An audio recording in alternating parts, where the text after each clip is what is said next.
Recognizing environment as an existential element in Anambra, Governor Soludo strategically applies his dictum of a clean, green, planned and sustainable Anambra, which is captured in his 5 solution pillars.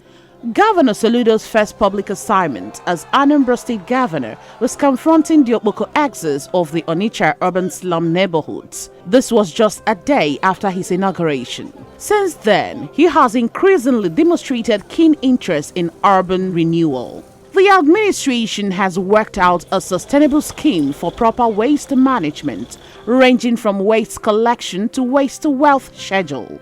It has provided the enabling environment for the project at the dump sites located at Nkwele-Zunaka, Onitsha along Onitsha-Owerri Road and Nnewi.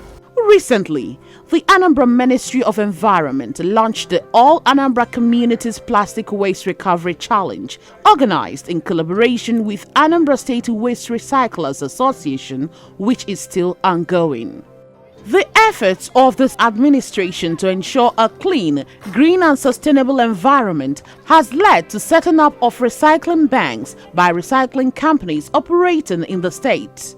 To this effect, the Ministry of Environment, ably led by Mr. Commissioner of Environment, Engineer Dr. Felix Odimegwu and his team, has been going on several visitations to recycling hubs and plants across the state. A good number of hubs are already being set up. They include Carbon Africa/Chikasin Hub in Enugu-Agidi, Starrich Hub at Tani Road, Obaru, Afro-Asia Hub, Nnewi, and a host of others. In the same vein, the Federal Ministry of Environment constructed a smart waste management hub at Nkwele-Zunaka. The administration introduced a tree planting policy, instructing Indian Anambra to make adequate provision for trees and greenery in their homes. Over 5,000 seedlings of economic trees are being prepared in partnership with the federal government for the reforestation of forest reserves at Mamu, Ebenebe, and Osamala. These exercises are aimed at beautifying the environment and mitigating the harsh effects of climate change.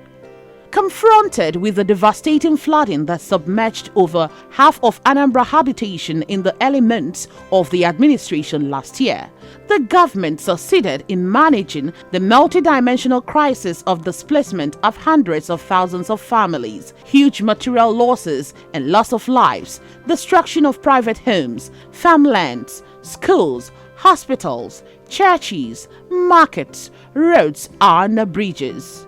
The government sustained the displaced families and towns at internally displaced persons camp by providing shelter, food, drugs, ad hoc school environment and essential social amenities through the crisis. It facilitated the return to their homes while rebuilding the public infrastructure like roads and markets that were damaged by the flood. The Anambra State Government, in her passionate commitment to environmental sustainability, watershed management and erosion control, is currently funding the completion, that is Phase 2, of a UMS Square Federal High Court erosion site, drainage channel at New Government House awarded to IDC, and the palliative intervention at Ezioko Oko, etc., while continuing to seek for the support of development partners in tackling the monster in the state. The fact remains that erosion management in Anambra State is significantly beyond the capacity of the state government. The government insists on road designs that properly terminate runoff water in such a way that it will not constitute a menace in any neighborhood. It legislates against private homes and public places, allowing runoff water from their premises to cause havoc in neighborhoods. The Soludo government has made inroads in engaging major stakeholders under the public-private community partnership, especially in the areas of infrastructural development. A drainage channel spanning 1.8 kilometers with width 1.2 meters by 1.2 meters has been constructed by engineer Emeka Ohosa as part of support to Soludo government to alleviate the suffering of Ndi Refi or Refite. Other well-meaning supporters of Governor Soludo has also donated